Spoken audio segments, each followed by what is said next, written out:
Other in NBC's great parade of new shows. Ladies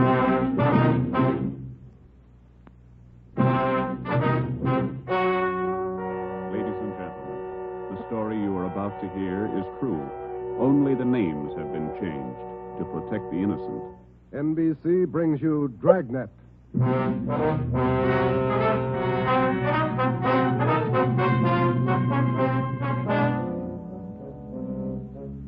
You're a detective sergeant. You're assigned to Homicide Bureau. A police officer has been shot, mortally wounded. One of the suspects has been apprehended. The other is still at large. Your job, find him. Dragnet, the documented drama of an actual crime, investigated and solved by the men who unrelentingly stand watch on the security of your home, your family, and your life. For the next 30 minutes, in cooperation with the Los Angeles Police Department, you will travel step by step on the side of the law through an actual case from official police files. From beginning to end, from crime to punishment, Dragnet is the story of your police force in action. It was Thursday, November 16th. It was foggy in Los Angeles. We were working the day watch out of Homicide. My partner's Ben Romero. The boss is Ed Backstrand, chief of detectives. My name's Friday. It was 11:58 a.m. when we got to the Georgia Street Receiving Hospital, second floor, room 5. Treatment room.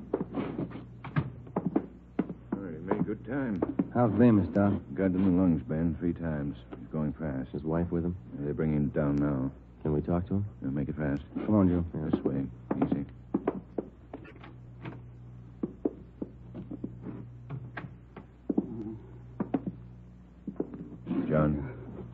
John, it's Friday and Romero. They want to talk to you a minute.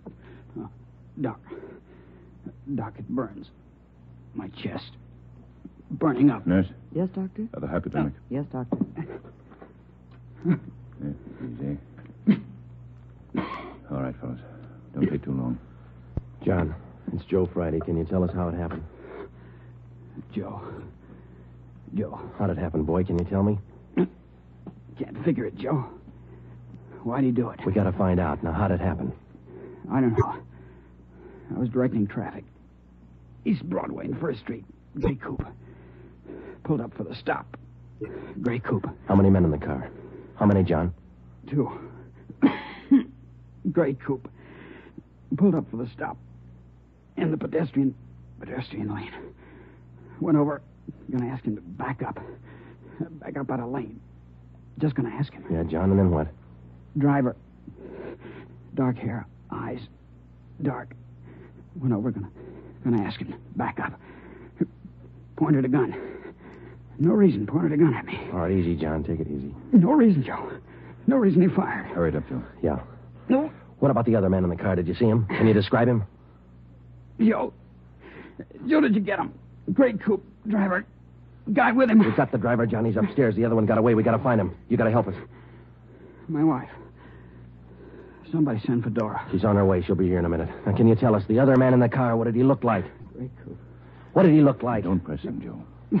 Gray coupe. The driver. Pointed a gun. Dark hair.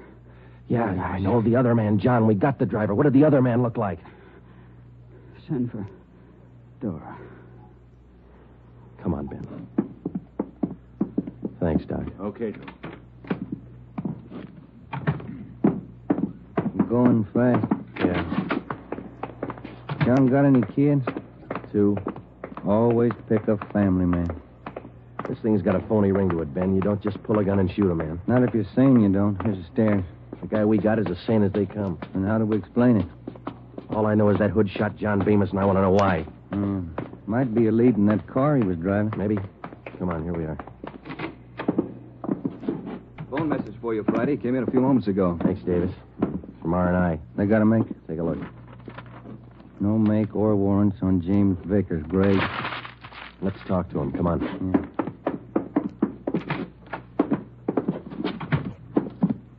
Minor wound, Joe. Bullet penetrated the fleshy part of his hand. Didn't touch the bone. Thought this guy had an arm wound, too. Just a neck, man. That officer you shot, Vickers, he's dying. Is he? He's a family guy. Got a wife, 2 kids. Has he? Why did you shoot him, Vickers? Ask him. We did. Then you know the reason. Said there wasn't any reason. That's right. Look, we're going to make you on this, Vickers. You know that, don't you? I don't know anything. Why'd you shoot him? Shut up. Why'd you shoot him? Joe. Yeah.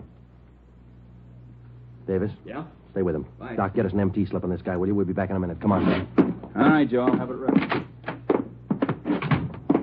Too big, punk. Easy, Joe. Oh, easy nothing. I've seen too many good cops like Bemis cut down by punks like that Vickers. Getting mad won't help. Come on, down the stairs. Like to see Bemis? Why? Just for the record. I want to see if the doc thinks it's okay for us to bring Vickers down. I'd like to have Bemis definitely identify him as the guy who shot him. We've got 3 good witnesses. An identification from Bemis will clinch it. I want to see Vickers get everything he's earned when he goes to court. Here we are. Yeah.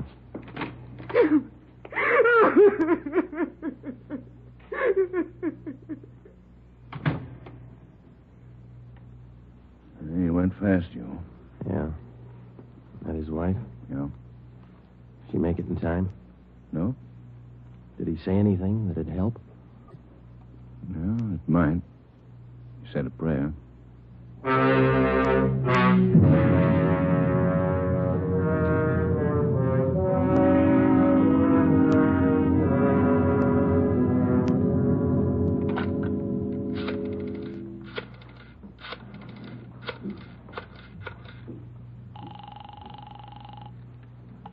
City Hall. 2625. 2625.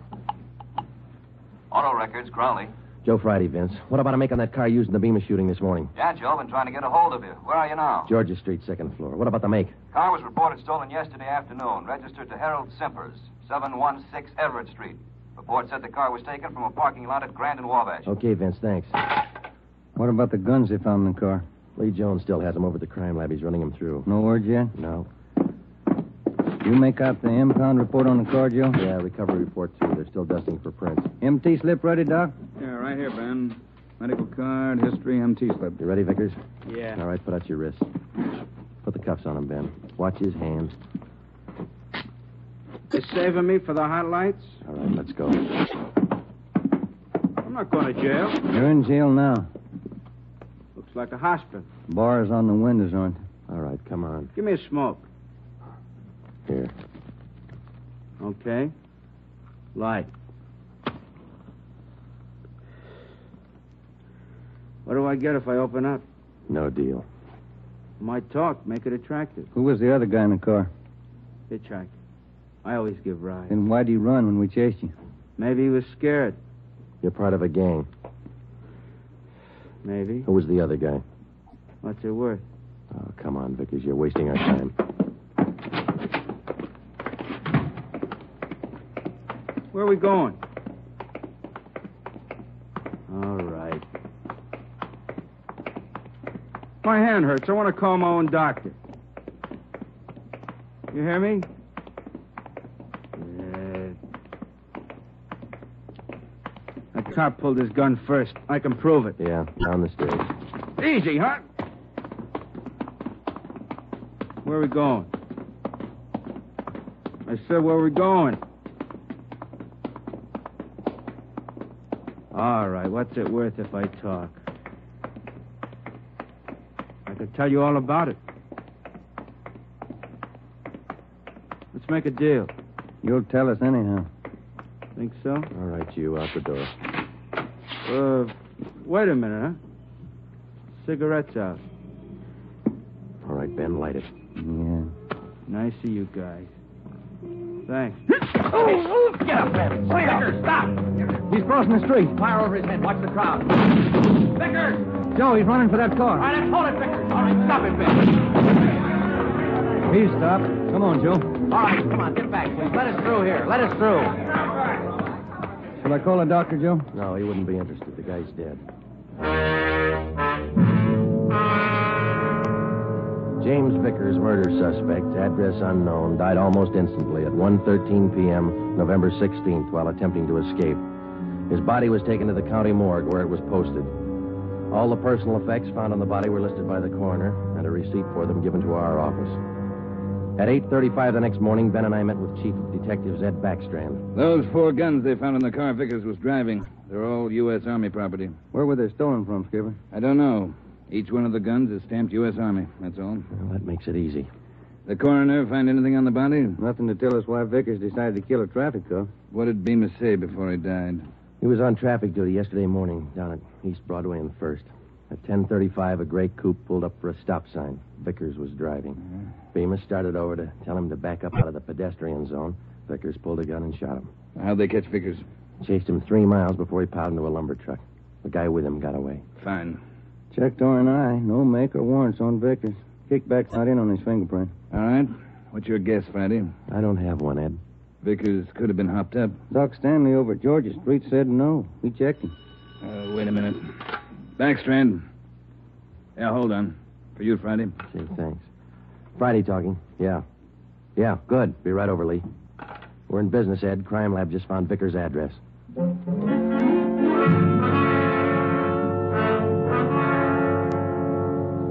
There it is, Joe. Thanks, Lee. Let's see, huh?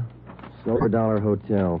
Received a Mr. James Vickers, $6.50, room 345. Where'd you find it, Lee? Under the front seat, in with the tools. Anything else? Not a thing. How about prints? 2. Kind of smudged. Hope we can run a make with them. No prints on those 4 guns, Lee? Smeared. Not enough to classify. Yeah, this is it, Ben. That's all we got. Come on, let's see if we can make it pay off.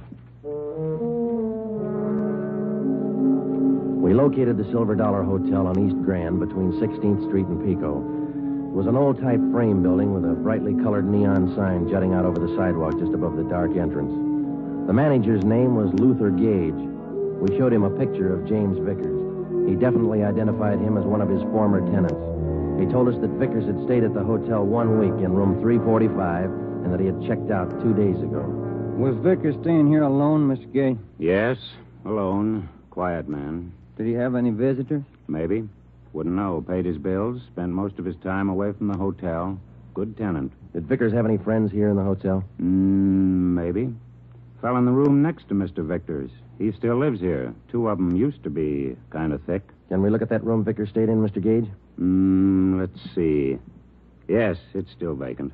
All right, this way.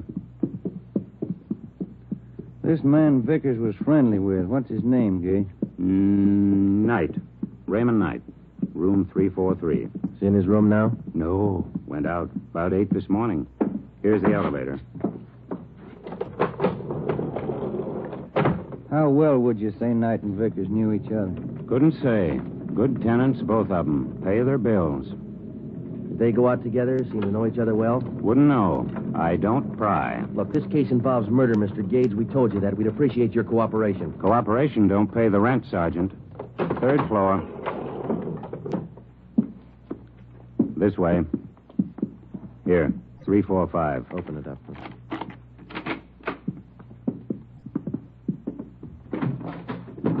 Nothing. Yeah, over here. Looks pretty clean, Joe. All my rooms are clean. You didn't mean it that way, Mr. Gage. I wonder if you'd show us Knight's room now. That's next door, isn't it?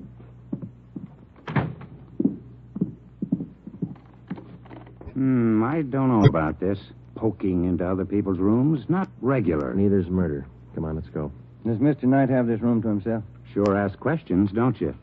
No, Knight has a friend staying with him. About 2 weeks now. Not in much. Is he in now? Don't think so. Ben, watch it! Oh, drop that, you! Bad shot, Mr. Gage. Look out!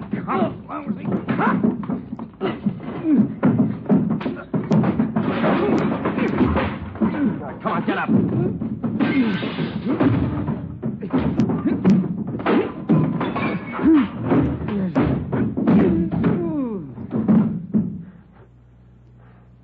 Ben? He's out cold. Look what you've done to the room. I thought you said Knight wasn't in. He isn't. This is his friend. Great friends. 45 automatic in his hand.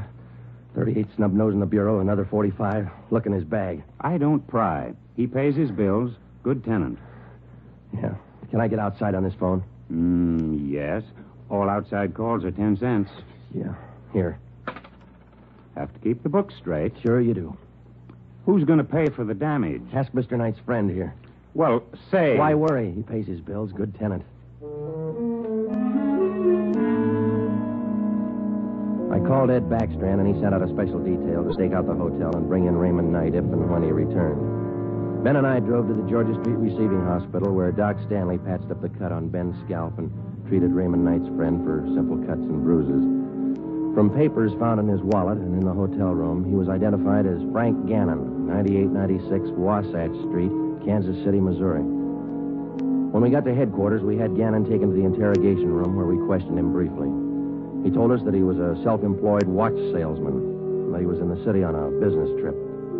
He admitted friendship with Knight, but not with Vickers. We booked him at the county jail for assault with intent to commit murder.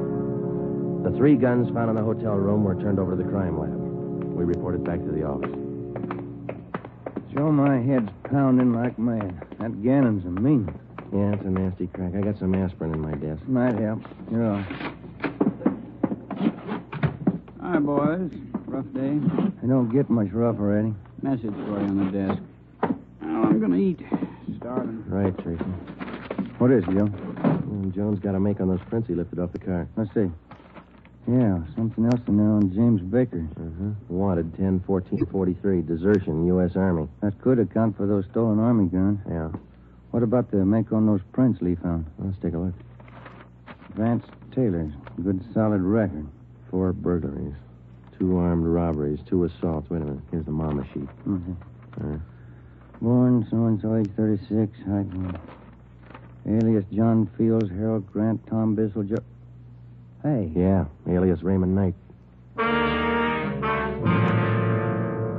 The other man who rode in the car with James Vickers the morning he shot down Traffic Officer Bemis finally had been identified. Vance Taylor, alias Raymond Knight. Well, that still didn't explain the unprovoked murder. It didn't explain the 4 guns found in the car or the 3 guns found in the hotel room. An assortment of arms like that could mean something big, but we didn't know what. Gannon's sudden willingness to shoot it out in the hotel room meant something, too, but we didn't know what. We had Gannon brought back to the interrogation room. Hi, Gannon. Have a seat. Everything all right? I'll bet you're worried. No, we're not worried, Gannon. You ought to be. Don't make me laugh. You're tied in with Raymond Knight. That's enough for us. You send me up for it. We're going to try. Big talk. How long did you know Vickers? I didn't. Funny. His prints are all over one of those guns we found in your room. I'm not worrying. Then you better start, Gannon. Vickers and Knight killed a man. If you run with him, your hands are dirty, too. I room with Knight, that's all. Knight didn't come back to the hotel. Where is he? We're not that close. You share your guns and your friends. That's close enough for us. I don't know Vickers. You mean you didn't know him? I said I don't know him. We got Vickers, Gannon. He's dead. Good story. Okay. Come on, Gannon. Let's go down to the morgue.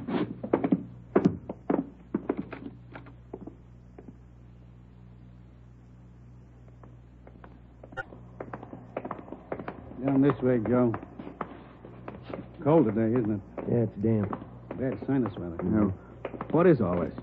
Never seen a corpse before? No, I'm not in this. Take me back. I don't want to look. You can close your eyes. Take me back. I don't want to look. Here we are, fellas.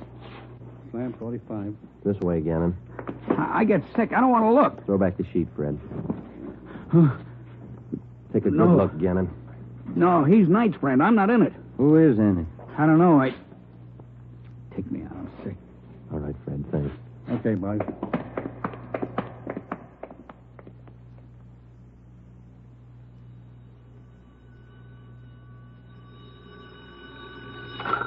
Interrogation room, Friday.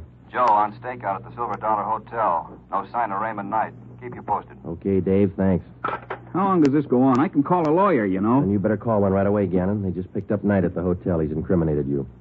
You're a liar.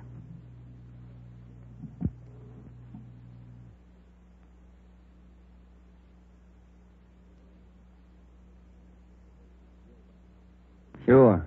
Like we were about Vickers. We'll prove it to you, Gannon. The officers are on their way in now. They're going to put Knight in the next room. You can listen to him. Look, I came here to sell watches. I ain't in this. Gannon, you and Vickers and Knight were planning a job, a big one. We know that.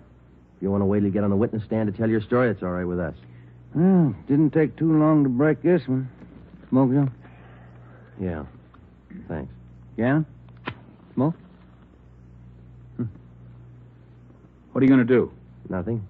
Just kill a little time. They bring in Knight. You haven't got Knight. I haven't unwrapped him yet, Joe. You want to check me out? Okay, open him up. Give him a good shuffle, huh? You're going to have some time on your hands, Gannon. Want to learn a new card game? No. Suit yourself. It's a good game for two. Better with three. Sure a lot of cards. Yeah. You got 2 decks there. First off, this game is quite a bit like gin rummy. Yeah? There are 8 of every suit. 4 jokers. Jokers count 50 points. Mm-hmm. Red 3s count 100 points each. If you get a black 3, you can freeze the deck. Oh, I see. I shouldn't say deck. In this game, they call it the pack. Pack? What's a pack? Well, it's the discard pile, same as in gin. You get a red 3, you can freeze it. No, it's a black 3. Well, what happens when you freeze it? Nobody can pick it up. Oh, I see. All right. Let's deal out a dummy hand here. Fine game, Gannon. Sure you won't change your mind?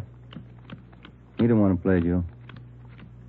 All right, now in two-handed, you deal out 15 cards, see? How many can play? As many as 6, I think. I've only played up to 4. You play partners with 4? Yeah, that's right. Okay, count your cards. I think that's 15. 13, 14, 15. Right. Now what do I do? Well, I guess you better lay your hand open. That'll be the easiest way to show you. Okay. I'll spread them all out over there. Well, you don't have a great hand there. You got a couple of black 3s. You can use those. Yeah, that's fine. They count 100 apiece. No. Those are red 3s. Black 3s don't count anything. Oh, red 3. That's right. Do you remember what black 3s are for? Yeah, you can use them to freeze a pile. Pack. That's right.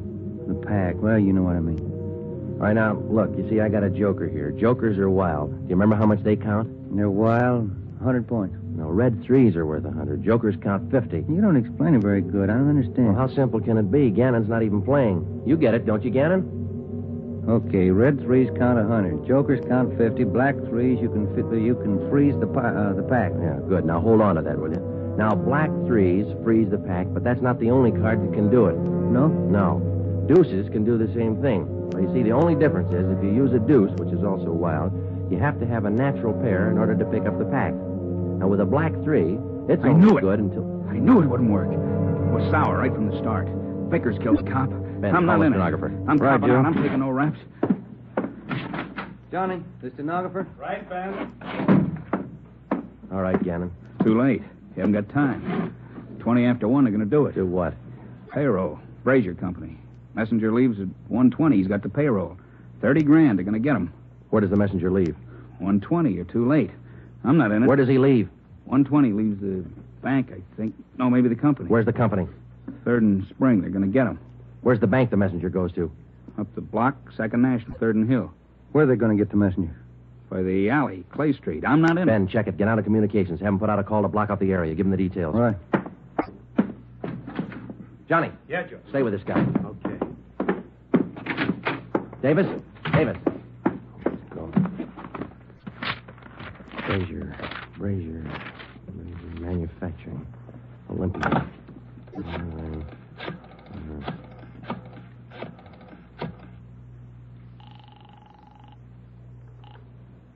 Good afternoon, Brazier Manufacturing Company. Give me your payroll division. This is a police department emergency. What's that, sir? Your payroll division. It's an emergency. One moment, sir. Come on, hurry up. Payroll, Hopkins. Mr. Hopkins, this is Sergeant Friday, Police Department. We've had a tip your payroll messenger is going to be held up today. Has he left your building yet? The messenger? Yeah. Oh, my, he left early today. Went out the door about 10 minutes ago. Thanks. Second National Security. Second National. What's the roll? 3. Friday, what's all the excitement? You break that guy? Explain in a minute, Ed. No time. Good afternoon, 2nd National. Give me the manager on duty, please. Emergency. One moment, please. One moment. Come on. I'm sorry, sir. The line is busy. Would you care to wait? Give me the chief teller. Thank you. Chief Teller, Waters. This is Sergeant Friday, Police Department. Emergency call. Has the payroll messenger from the Brazier Company left the bank yet? Well, I wouldn't know, Sergeant. Just a moment. I'll have your call switched. Yeah. Operator. Beatrice, would you give this call to Miss Chalmers? It's important. Thank you, Mr. Waters. Miss Chalmers, good afternoon. Miss Chalmers. What's the matter, Friday? You sick? Yeah, I'm sick. Miss Chalmers, good afternoon. Miss Chalmers, this is Sergeant Friday, Police Department. Has the payroll messenger from the Brazier Company left the bank yet? From Brazier? Why, yes, not more than 2 or 3 minutes ago. And he had the payroll with him? Of course. Thanks. Got a tip on a payroll stick. I bet you coming? Yeah, let's go. Ben, down this way. Coming. Let's hustle it. Down the stairs. Communications get the story? Got it on the air now. Where's this Brazier Company? 3rd and Spring, about 5 blocks from here. Come on. Here's the garage.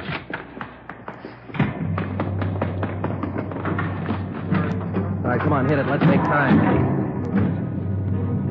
Get the radio on. Just warming up. All units. Attention all units. On 3rd Street, corner of Clay Alley. 211. A bank messenger. Suspects are headed west on Clay Alley. Suspects are armed. Code 3. 11R. Take the call. Cars are closing in fast. 4th Street up ahead, Ben. Might meet him at this end of Clay Alley. Hold on. No, it was pretty quiet at this end. Not much you can do without... Hey, look. Coming out of the alley now. Guy with the police. Brown clothes. The guy with him. Pull up, Ben. Now, let's go. All right, you two, hold it. They're running for it. Come on. Ben, what's this back? Let's go. Come on, they're losing it. I see him up ahead. They're turning onto Hill Street. Romero, come on. Will you, Skipper? You see him, Joe? Heading for the subway terminal. Yeah, they're going into the crowd. Don't lose them. All right, I'll take the ramp to the left. Ben, go with him. I'll take the one to the right. You see him, Joe? No, I lost. Now, wait a minute. There they are, over the turnstile. Come on. Joe, they're off the platform. They're crossing the tracks. Ed's got one of them. Come on, over the turnstile. Come on, Ben. Joe, the other guy. He's down into the tunnel. He's straight. Come on, after him. Hug the side. He's trapped, Ben. There's a train coming through. You, come back. You're trapped. Ben, get out. Hug the side. He's running into it, Joe.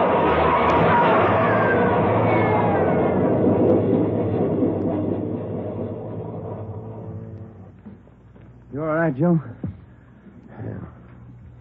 You? Mm-hmm. You want to check? No, I don't think it's any use. Yeah. Well, let's go. Wonder why he tried so hard, Joe.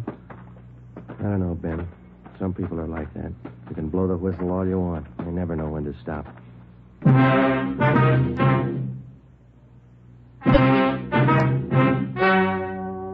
The story you have just heard is true. Only the names were changed to protect the innocent. Frank Gannon, the only surviving member of the hold-up gang, was tried and convicted of the crime of assault with intent to commit murder. He is now serving out his sentence at the state penitentiary.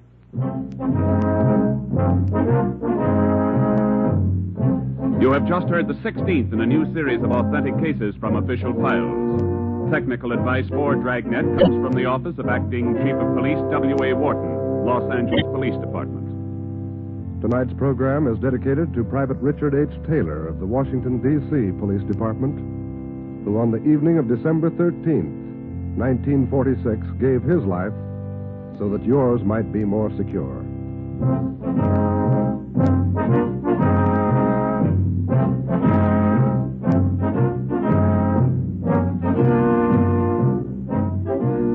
Dragnet came to you from Los Angeles.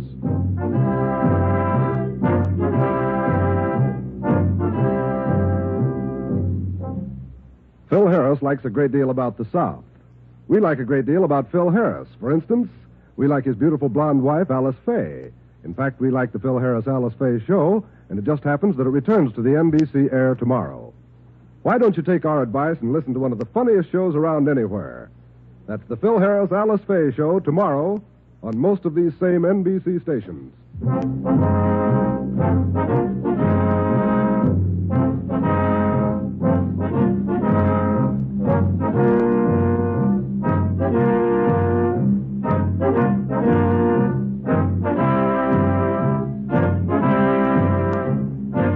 Your tune for the stars on NBC.